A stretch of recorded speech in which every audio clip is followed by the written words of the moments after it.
Hello, good afternoon. Welcome back to my channel. Thank you for coming back. What did AI say? This is episode number 6, I believe.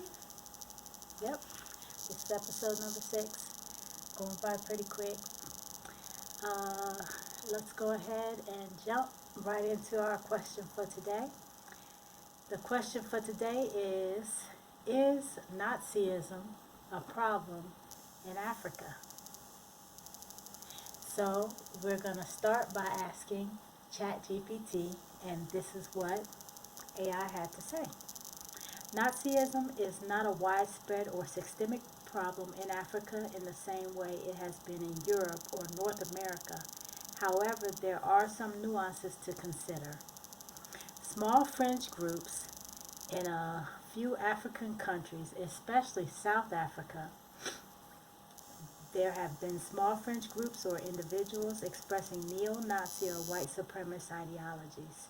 These groups are typically very marginal and do not have significant political or social influence. Number 2, historical ties. During apartheid in South Africa, elements of the ruling National Party were influenced by Nazi ideology, including racial segregation and authoritarianism. While apartheid officially ended in 1994, some remnants of those ideologies linger in extremist groups. Number 3, imported ideologies.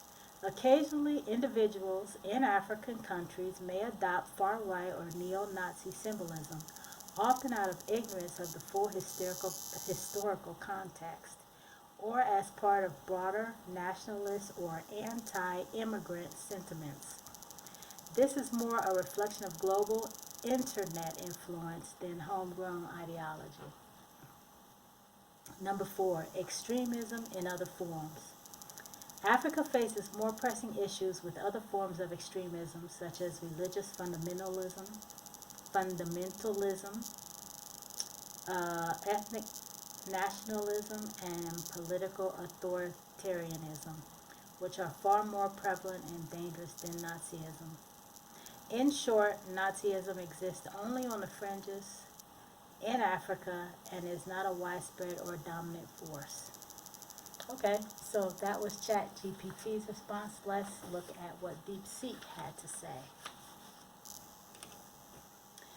Just a reminder of the question, is Nazism a problem in Africa?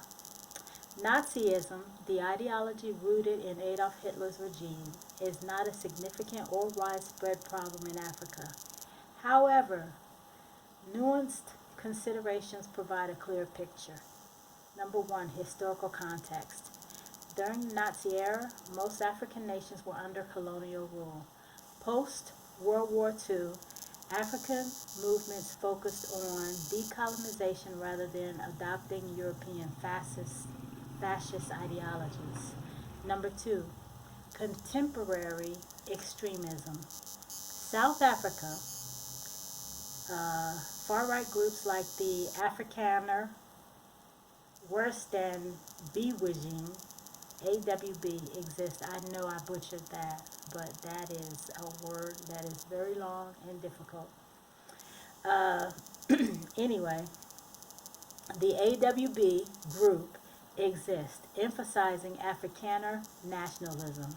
While they share some racial supremacist ideas with Nazism, their primary focus is local, not directly linked to neo-Nazism. White supremacy. Isolated cases among white minorities may espouse racist views, but these are marginal and not representative of broader social issues. 3, anti-Semitism. While anti-Semitic rhetoric occasionally surfaces, it is often tied to geopolitical stances rather than Nazi ideology. Conspiracy theories may circulate but lack structured neo-Nazi influence. Number 4, ethnic conflicts.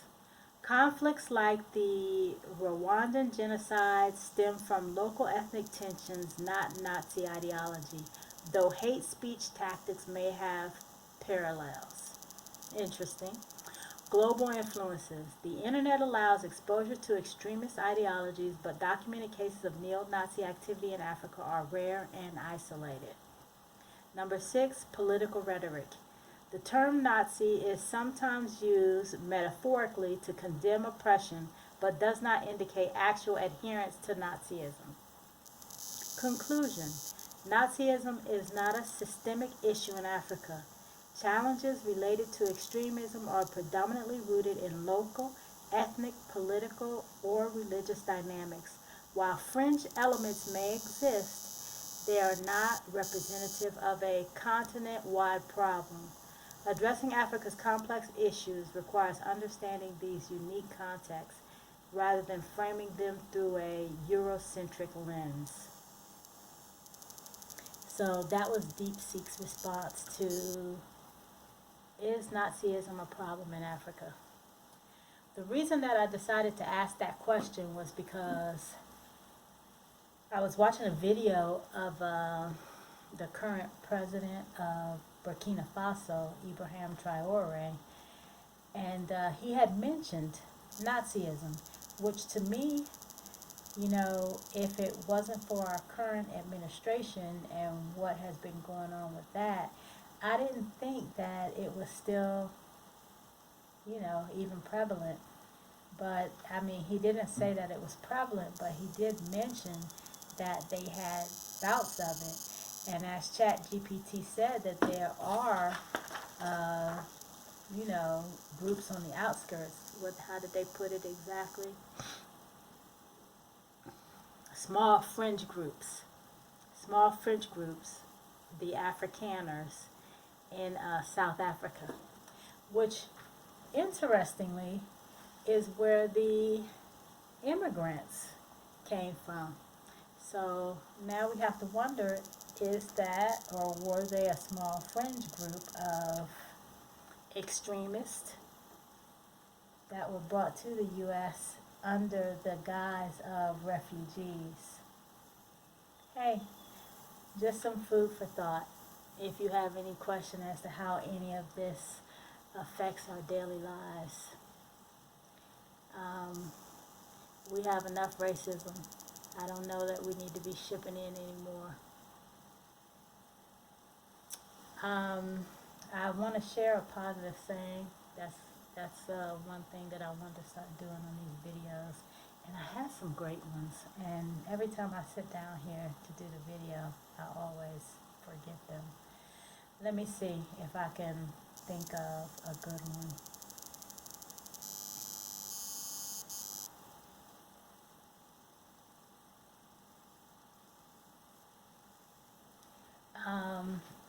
There was something that I shared on one of my pages a few days ago, one of my online pages a few days ago, and it had to do with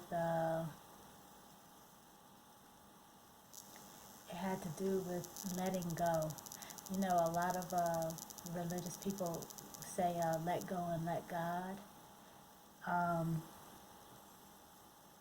If you study Buddhism, they speak or teach of a place that is called the void. And even Carl Jung spoke about this as well.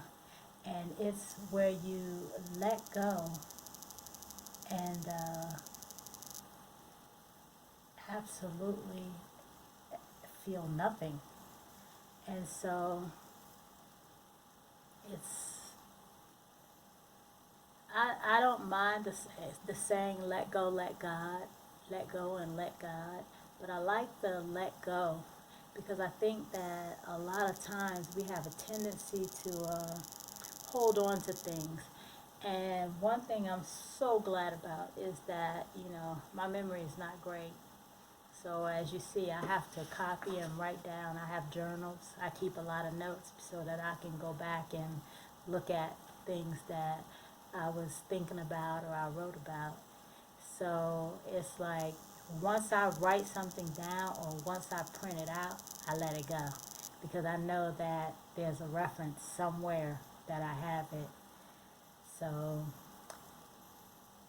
trying to find the void and be in it as much as possible to conserve your energy and your mental and your time is a big thing that I've been learning, and it has done wonders for me. So there you have it. You can either let go and let God, or let go and find the void. Thank you very much for joining me. Have a wonderful rest of your day. Peace.